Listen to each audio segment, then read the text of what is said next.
আজকের এই মশাল মিছিল পরবর্তী সমাবেশে উপস্থিত সহযোদ্ধা বৃন্দ, উপস্থিত সাংবাদিক বৃন্দ, সকলকে বাংলাদেশ ছাত্রলীগ বিসিএল এর পক্ষ থেকে রক্তিম শুভেচ্ছা জানাচ্ছি।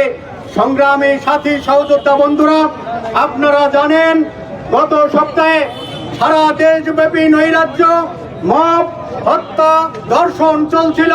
তার প্রতিবাদে মধ্যরাতে যখন ঢাকা বিশ্ববিদ্যালয় সহ সারা দেশের শিক্ষার্থীরা রাস্তায় নেমেছিলেন, সেদিন রাত ৩টায় গণমাধ্যমের কর্মীদেরকে ডেকে স্বরাষ্ট্র উপদেষ্টা তার প্রশাসনের লোকদেরকে নিয়ে হাজির হয়েছিলেন।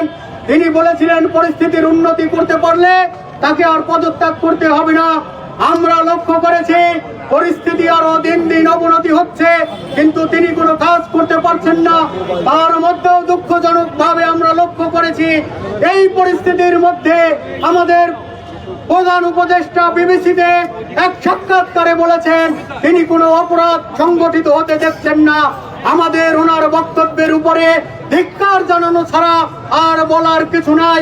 আমরা লক্ষ্য করেছি উনি জনগণের ট্যাক্সের টাকায় প্রতিমন্ত্রী পদমর্যাদায় পুলিশের সাবেক একজন আইজিপিকে বিশেষ সহকারী নিয়োগ দিয়েছেন। তার কি কাজ আমরা জানি না, দেশবাসী জানে না। আজকে যে নৈরাজ্য চলছে, এই নৈরাজ্য আর চলতে পারে না। আমি আমার কথা দীর্ঘায়িত করছি না, আমরা স্পষ্ট ভাষায় বলতে চাই, আপনি যদি আইন শৃঙ্খলা পরিস্থিতির উন্নতি করতে না পারেন, দর্শকদের গ্রেপ্তার করতে না পারেন, তাহলে লাগাতার কর্মসূচি দিতে আমরা বাধ্য হব। দরকার বোধে আরেকটি জুলাই অভ্যুত্থান হবে, সেজন্য এদেশের মানুষকে, ছাত্র জনতাকে আপনি বাধ্য করবেন না। আমরা চাই আপনি একটি সুষ্ঠু নির্বাচন দিয়ে, গণতান্ত্রিক প্রক্রিয়ায় নির্বাচনের মধ্য দিয়ে সরকারের হাতে ক্ষমতা হস্তান্তর করে বিদায় নেবেন। যদি সেটি তালবাহনা করেন আর দেশ অস্থিতিশীল থাকে, তাহলে ঘটবে।